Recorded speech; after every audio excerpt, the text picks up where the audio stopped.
The burden of proof is a complete waste of time when it comes to the religious, because they have it, they just have no rational response to it.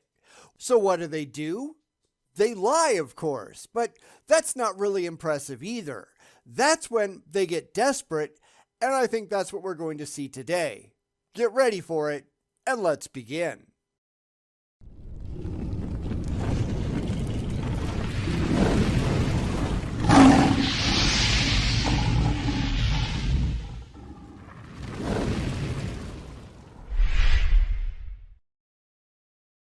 I had somebody ask on one of these videos that I continue, or at the very least that I hit 3 very specific ones. That being number 4, which we've already done, number 8, and number 11. Now, sure, I could just jump to number 8 and then do number 11 and be done with it, but since I haven't really gotten any feedback yet, I'm just going to keep going and cover all of these, at least until they get boring, after which, if I haven't done them already, number 8 and number 11 it is. So let's try number 5 of JCO Journey's really silly videos on the burden of proof, shall we? Won't that be fun? So in discussions about the belief in a God, a critical concept often overlooked is epistemic justification. Bro, what are you talking about, man? And here we go again. So before he gets there, let's just quickly define what that is. Epistemic justification is the degree to which a belief is justified or reasonable. Basically, it's how much evidence you have to back up any given claim. The problem here, and this is nothing new, is that atheists aren't making any claims. Thus, we don't need epistemic justification because we have nothing to support. This is the problem, and it goes all the way back to the first video where he doesn't know what atheism is. So I figure that's where he's going to go wrong right out of the gate, but let's continue and see. Now this refers to the reasoning or evidence that makes a belief not just rational, but also justifiable within a framework of knowledge. Which is exactly what I said. The problem is, we don't have a belief. If there is no belief, if there are no claims being made, then there doesn't need to be any kind of reasoning or evidence, because what the hell are you trying to support? This is exactly why this video series is such a mess, because he has no clue what the hell he's talking about. Granted, we can say that about pretty much every theist, can't we? William Lane Craig, he doesn't know what he's doing either. Neither does Frank Turek, neither did Daniel King. And I think that's perhaps one of the most apt analogies that we can bring up. They both spend so much time talking out of their asses without coming anywhere remotely close to reality, and it doesn't seem to matter just how much people correct them, they still insist on being wrong. Granted, I have no reason to think that either King or JCO here have ever seen any of my videos, or anyone else's that's been critical of them, because they just don't care. These videos were all made before I did a single response, so I guess it wouldn't matter regardless, but still, both get roasted in the comments on their own videos, and still they persist. I have had numerous people come up to me and say, yep, JCO's been corrected, and he's still doing it anyhow. What the hell is wrong with these idiots? For those who claim to lack the belief that there is a God, understanding epistemic justification is crucial because it underscores the burden of proof that still applies. There is no burden of proof for atheists. And I love how he says, claims to lack belief in God, like we're just lying. I wouldn't be surprised if he was one of those crazy Christians who says, well, the Bible says everybody knows God is real, so you all do too. Yeah, fuck you and your stupid Bible. I do not believe. Granted, they don't care about the reality. This is all about preaching to other Christians, but it really makes you look dumb when you do it. And I just noticed something else. He apparently renamed his channel since the last time we looked. Now it's Jonathan Owens, not JCO Journey. Okay, I don't really care. I'm still going to call him JCO, which is just as accurate and shorter to say. So none of this is going to impress anyone with a clue. What else is new? even when one doesn't assert the non-existence of a God. Epistemic justification is the reasoning or evidence that makes a belief rationally acceptable and knowledge conductive. So, wait a minute. He even acknowledges people who don't say that no gods exist, but he still claims that they do in some way. Dude, you've got problems. We are not saying there are no gods. We are saying that we are not convinced that there are. We have not seen the evidence that would lead us to conclude that any gods are real. We're not saying that they're not real. We're saying we have not been convinced. Those are two entirely different things. This is where you see a lot of theists saying, well, then you're not an atheist, you're an agnostic. Well, what difference does that make? The label that gets slapped on us doesn't change our actual position. We still don't believe you. We still don't believe in your gods. This kind of argument makes no sense at all. Who cares about the words? It's the position that matters, and we are still not convinced that your imaginary friends are real. Rent a clue. It's not just about holding a belief, or lack thereof, but about having sound reasons that justify that position in a way that contributes to the pursuit of truth. That's what we're doing. You have not presented any convincing evidence to us that shows that your claims are true. Therefore, we are withholding assent until you do a better job. Are you really that dumb? Please tell me you're not that dumb. It's like not accepting the existence of Bigfoot until sufficient convincing evidence has been presented. I don't have to prove that Bigfoot isn't real. I just haven't been convinced that it is. This is where you know that the religious are running on emotions, not intellect. They really want everyone to kiss their God's ass, but when we don't, they desperately need a way to explain it to each other so they don't feel bad that we're pointing and laughing. Your arguments are crap. Your evidence is non-existent, and you're the ones that have no epistemic justification for your own beliefs. Stop projecting, because it's not doing you any good. In other words, epistemic justification ensures that a belief, or the lack of one, is not arbitrary but grounded in rational consideration and is aligned with what is known and can be known. He doesn't know what words mean, does he? I see this all the time, not just from the religious, but from philosophy fanboys as well. This is pretty much, I read it in a book somewhere, or my introduction to philosophy course said this, and because they're not well versed in the actual facts and don't really care, and have no demonstrable grasp on reality, they think that they get to grandstand in front of others who know a hell of a lot more about it than they do. This is bald rationalization because he desperately wants to get to his preconceived God, no matter how absurdly stupid it all is. When someone says they lack the belief that there is a God, they're not necessarily making a direct claim about the non-existence of a God, but are instead rejecting theistic claims. Exactly. Of course, he'll take a quick hard left at Albuquerque in a second, but that is exactly what we're saying. What you have presented is not good enough to convince us that you have the slightest clue what the hell you're talking about. Granted, they can't admit it because that would make them feel bad, but that is the case. Your evidence, your claimed evidence, is just shit. Do better. Not that they were ever convinced by the evidence that they claimed to have to begin with. Their faith came from childhood indoctrination and wishes and dreams and, gee, it really sounds nice to me, doesn't it? That shouldn't convince anyone, but sadly it does. And when you've been brainwashed from a young age, you can't understand that everyone else isn't the same way. Everybody out there isn't just like you.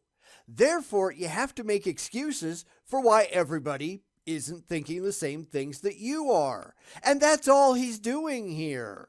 And that really shouldn't come as a surprise to anyone. However, this position still requires epistemic justification.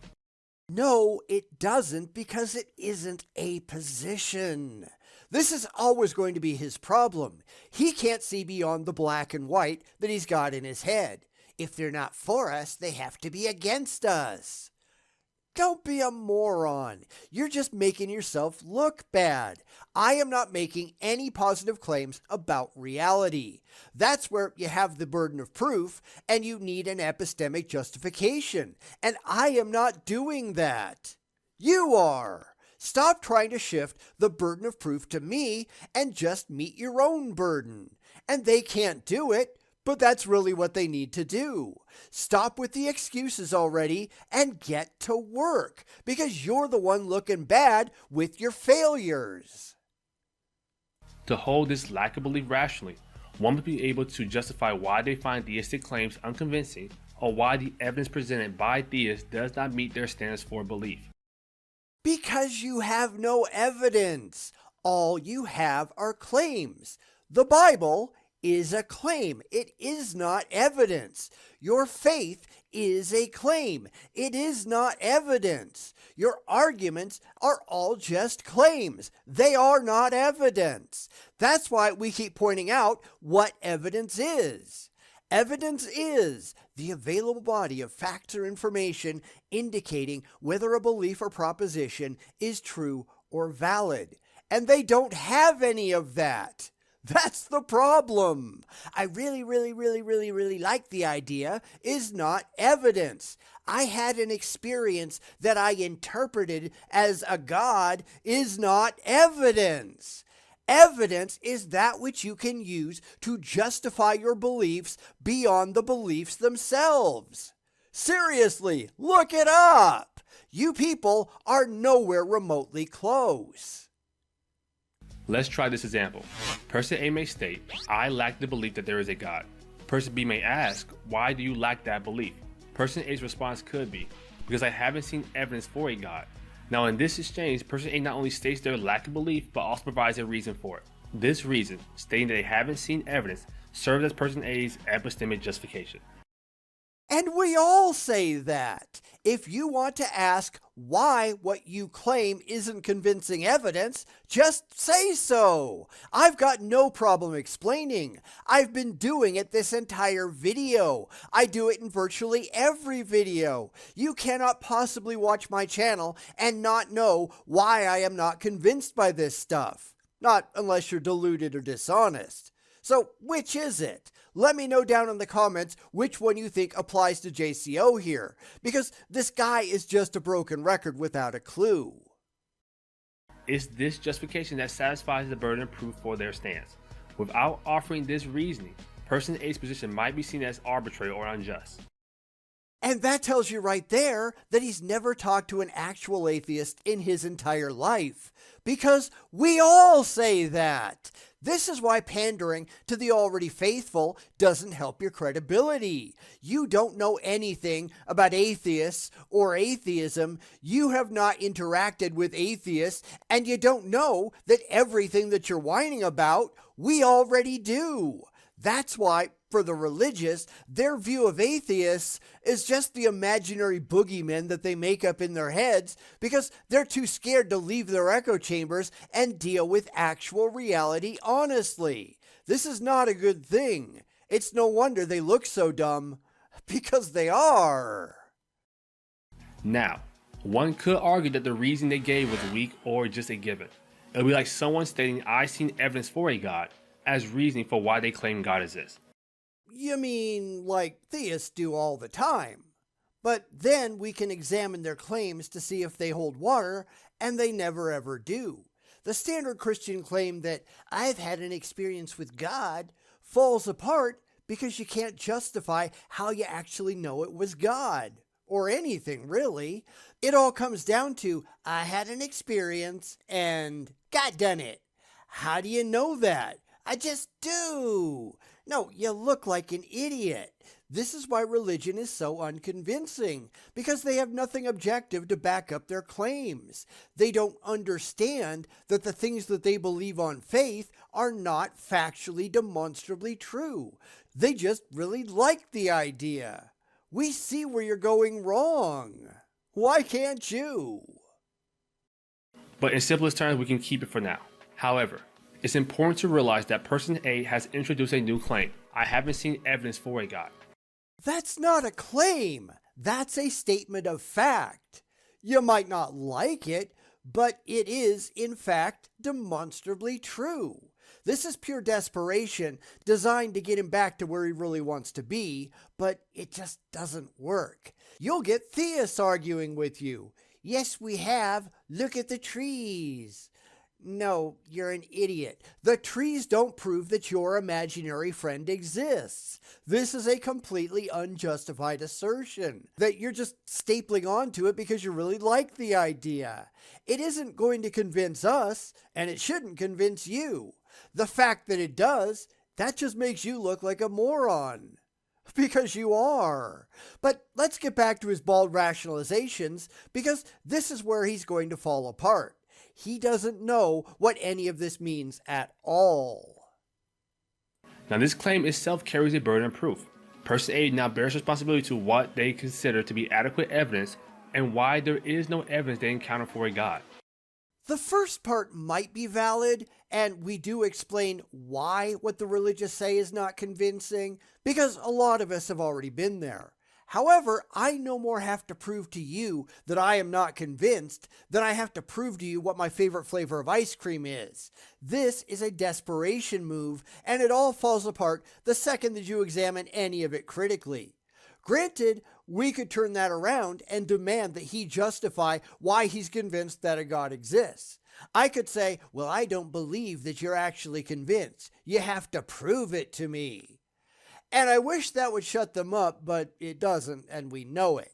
You can't show someone else what is going on in your own head, at least not by simply talking about it.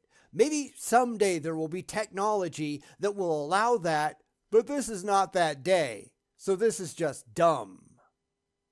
If they don't provide further reasoning, their position might still be questioned for a lack of justification. But we do. You're just not listening. You're just hiding in your echo chambers, trying to boldly rationalize this to other believers. We are very transparent, or at least I am, since I don't get to speak for anyone else. You can let me know down in the comments how you handle this, because most of the time I see atheists being very clear about why they are not convinced. So this is just a theist living in a fantasy land in his own head. What the hell else is new? One must understand burden of proof bounces back and forth often in discussion. Now, understanding epistemic justification is crucial for maintaining intellectually honest and rigor in discussions about the belief and disbelief in the existence of a God. Notice he's right back to, you actively disbelieve a God thing again, right? His argument has entirely fallen apart already, but he's got to keep trying to reinforce the point, no matter how badly it's failed. Intellectually honest, huh? Yeah, I don't buy it. He wouldn't know what that was if it bit him in the ass. Because here's the reality. You make claims about a God. Any God, because it applies to all religions. I don't really care. And this also applies to any irrational belief. I will listen to your claims. I am not convinced that your claims are valid based on the corroboratory evidence that you have provided, if you have provided any at all, which most of the time we know they don't. I will leave the conversation not having changed my mind. You get mad that I haven't changed my mind, and you try to shift the burden of proof onto me. I tell you that you're full of shit, and I remain unconvinced, because the only thing that's going to convince me is the corroboratory evidence that you have not provided, or have not provided anything worthwhile. The only one who has been intellectually honest this entire time is me. Now, I'm not telling you that you can't believe. You can do whatever the hell you want. I'm not even telling you that you're wrong necessarily, although if I do, I will have the evidence that backs me up. You desperately want me to believe, and because I don't, because of the complete and utter failure on your part to justify your own position, instead, you just lie about it and strap the goalpost to your back and run downfield. This is a you problem. It always has been. If you were honest and you're not, you just shrug and move on, because my believing you is entirely irrelevant to anything. You failed to convince me. Fuck off. Yet they can't do that, can they? This isn't getting any better. It's the why behind the belief or lack thereof. And we've given you that why. You just don't like it. Well, too bad for you. You can't deal with your own failures. You desperately want us to believe too, and we don't. And the reason that we don't is because you have failed. Not specifically you necessarily, but your side has failed. You try to recast it as an us problem, and it isn't. You try to shift the burden of proof to us, and it isn't on us. It's on you. Nothing has changed here. You're just butthurt that we don't believe the unsupported garbage that you believe, because you shouldn't believe it either. That's your fault, not ours. Now, without this justification, the stance lacking belief could be seen as arbitrary. Providing epistemic reasons, individuals can demonstrate that their position is rational and grounded in evidence or reasoning of some sort. See, here's another problem. There's lots of problems, aren't there? But here's another one. He thinks that we owe him something. We don't. That's why I've made the case that the burden of proof isn't mandatory. If someone doesn't ask you to justify your own stance, then you don't have to. It's not inherent. It's case dependent. If I say I've got a dog, and I do, 3 of them, and you don't ask me to back it up, I don't have to back it up. If you say that you've got a God, and I don't ask you to support your claim, you don't have to support your claim. If I do ask, you still don't necessarily have to. Nobody's holding a gun to your head and forcing you to comply. You can just say no and leave. What am I going to do? Well, I can tell others that you don't support your claims, and that might cost you some credibility, but if you don't care about that, so what? So this whole thing is really just a waste of time. He's failed to support his own claims, and now he's mad at the people who didn't buy into it uncritically. This is just childish. It really is. But really, what do we expect? In summary, when someone states they lack the belief that there is a God, they still carry a burden of proof in the form of epistemic justification to explain why they do not accept theistic claims. And we've done so. You're just not listening. Why? Because in virtually all situations, you are not even part of the conversation. If you look at interactions with the religious, they are almost always the same. They make a bunch of unsupported claims, and then they just run away without waiting for anyone to respond. The religious love to do this hit-and-run apologetics thing all the time. There is no back-and-forth conversation going on. It's claims, then a cloud of smoke before the responses come in. They're not really interested in what we have to say because, as I've already pointed out, we've already answered those questions. They just don't care. And that's their problem, not ours. This ensures that their position is rational and contributes to fair and meaningful discussions about the existence of a God. And when do you think you're actually going to have a rational claim? Because we call for it all the time, and the religious never comply. Why? Because they don't care. This isn't about fair and rational, it's about faith and fee-fees. That is, by definition, not rational. Rational is based on or in accordance with reason and logic. And the religious have nothing remotely resembling that, do they? Faith can't be rational. If you're rational, you don't need faith. That's why you need evidence, and the religious have absolutely nothing that's even in the same zip code as rational evidence. That's the problem. It's why we're not convinced, because they have nothing that could possibly convince us. Because they're not interested in having their beliefs be in accordance with reality. They're not interested in having their beliefs examined critically. They just can't admit it, and because they have a vested interest in trying to convert the world, trying and failing miserably, they just have to make stuff up. That's all that's ever going on. That's not something that anyone should be proud of, and I really don't get why they are. Anyway, that's it for this one. What do you think? The comments are open for you to use. If there is an overwhelming consensus to give up, I'm just going to jump to number 8 and number 11, but by the time anyone sees this, I'll already have number 6 in the pipeline, so be ready for that. This is just not impressive. If there was good evidence for any God, the religious would be able to present it instead of just playing all these ridiculous games. They'd have a Nobel Prize, probably several, but that hasn't happened, right? Why? Because they've got nothing, no matter how desperately they wish that they did. And that just makes them dumb. Whining isn't going to convince anyone. Try evidence, because that's your only hope, and I don't think you can do it. Prove me wrong by all means. Go ahead.